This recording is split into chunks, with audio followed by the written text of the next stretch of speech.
Hey folks, happy day to you. We're on lesson 156 today. So let's drop in, arrive fully, commit to being present for the next 15 minutes or so with one another. Resting into your seat, relaxing your shoulders, relaxing your jaw, inviting your forehead to become smooth, your scalp to relax, your belly to become soft. Notice if there's any muscles that you're using that you don't need to use right now.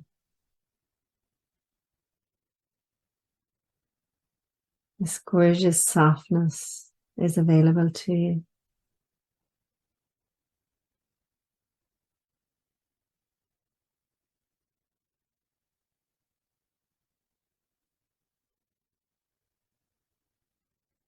And then we'll gently bow down to our hearts as we say, we begin this day in gratitude. We open our hearts and we surrender to love. We ask love to lead the way through the minutes and the hours of this new day.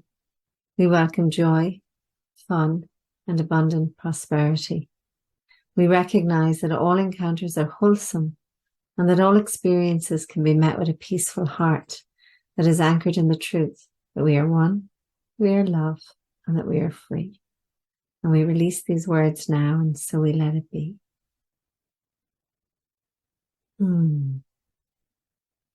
So yesterday we were letting love lead the way. That was the choice that we were making.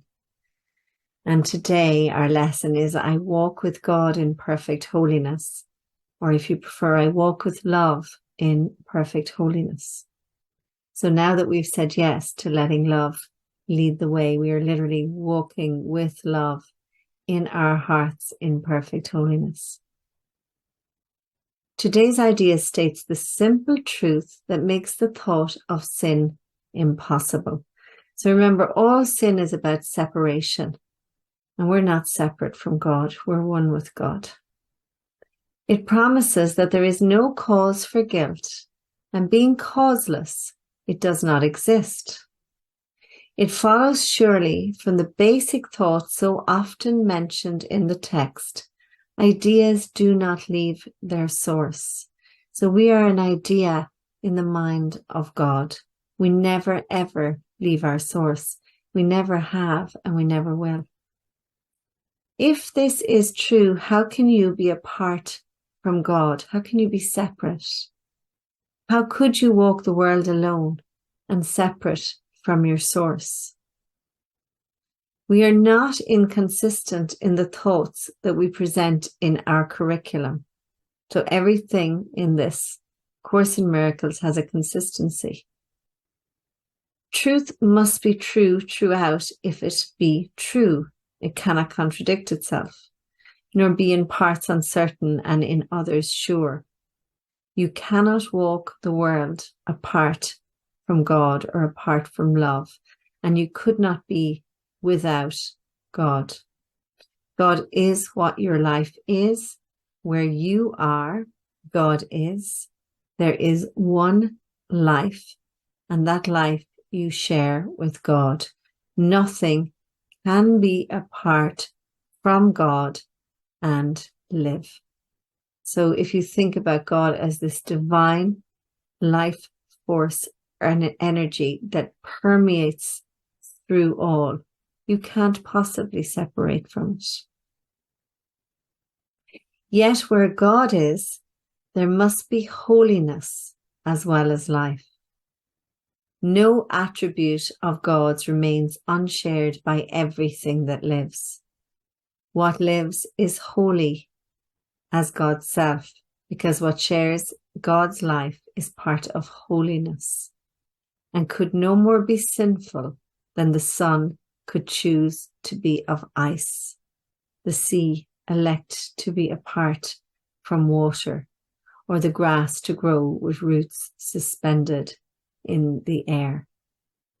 So for us to get our heads around this, like the fact that we truly are innocent, we truly are sinless, and we truly are one with love. That's what all of this is about. It's to really come to know that fully, to have gnosis of that.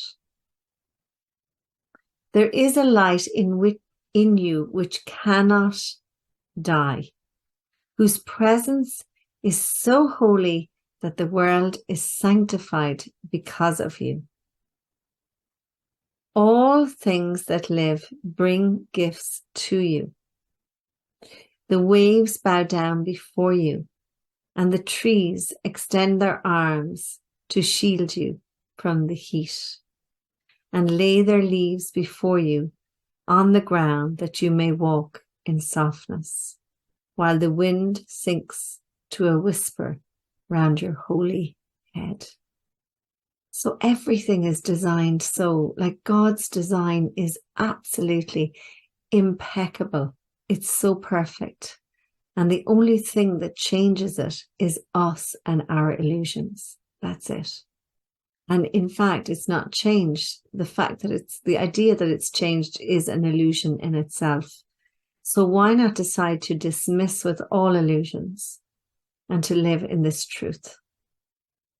The light in you is what the universe longs to behold. All living things are still before you, for they recognize who walks with you. The light you carry is their own, and thus they see in you their holiness, saluting you as Saviour and as God. Accept their reverence, for it is due to holiness itself, which walks with you, transforming its gentle light, all things unto its likeness and its purity. And I want you to think about when you say to another, namaste. Any of you who have done yoga will be familiar with that word, that phrase. And it literally is the light in me sees the light in you. When you look into a little one's eyes, you see the light in them. Sometimes when you look into somebody's eyes when they're leaving the world, you can see the light in their eyes. They get brighter and sparklier. Do you ever see the eyes dancing in an older person's head? As the body begins to fade, the light becomes stronger. This is the way salvation works. As you step back, the light in you steps forward and encompasses the world. So by the you, they mean the small you, the you that you have been identifying with all along. As that steps back, the light comes forward. It does not herald the end of sin in punishment and death.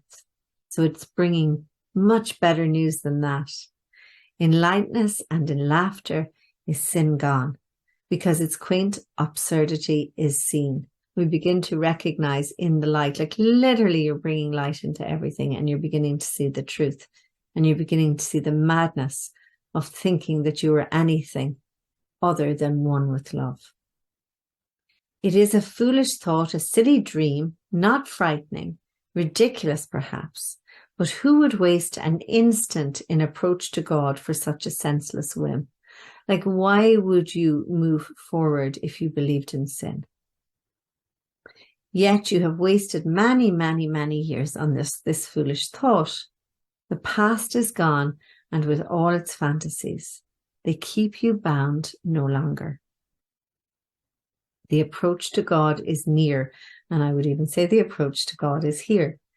And in the little interval of doubt that still remains, you may perhaps lose sight of your companion and mistake your companion for the senseless ancient dream that now is past. So, acknowledging how easily we slip into old habits and old ways of being, and how easily we can, allow the ego to step back and start to lead. So here's something that can help you. You can use this. It says 1,000 times a day. Who walks with me? Ask this question all the time, till certainty has ended doubting and established peace. Today, let doubting cease. God speaks for you in answering your question with these words. So your question is, who walks with me? I walk with God or with love in perfect holiness. I light the world. I light my mind and all the minds which God created one with me.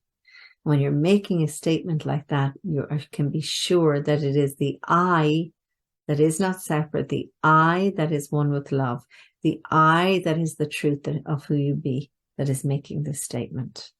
I walk with love in perfect holiness. I light the world.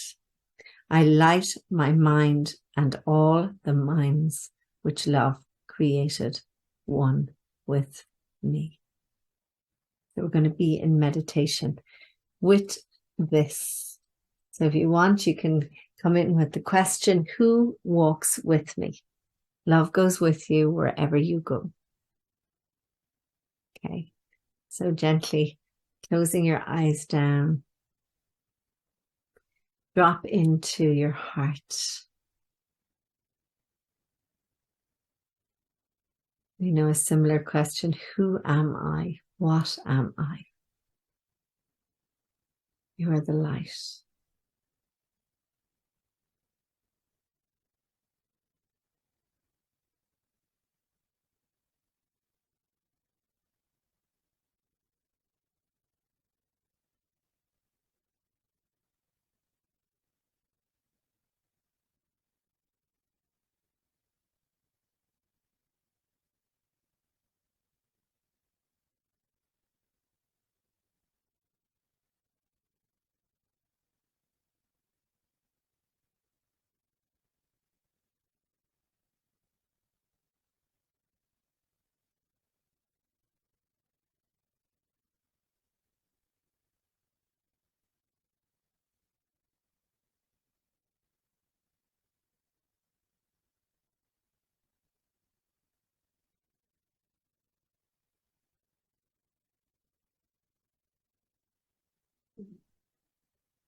When you're ready, bring your awareness back and just staying in the knowing of this, that you never, ever walk alone.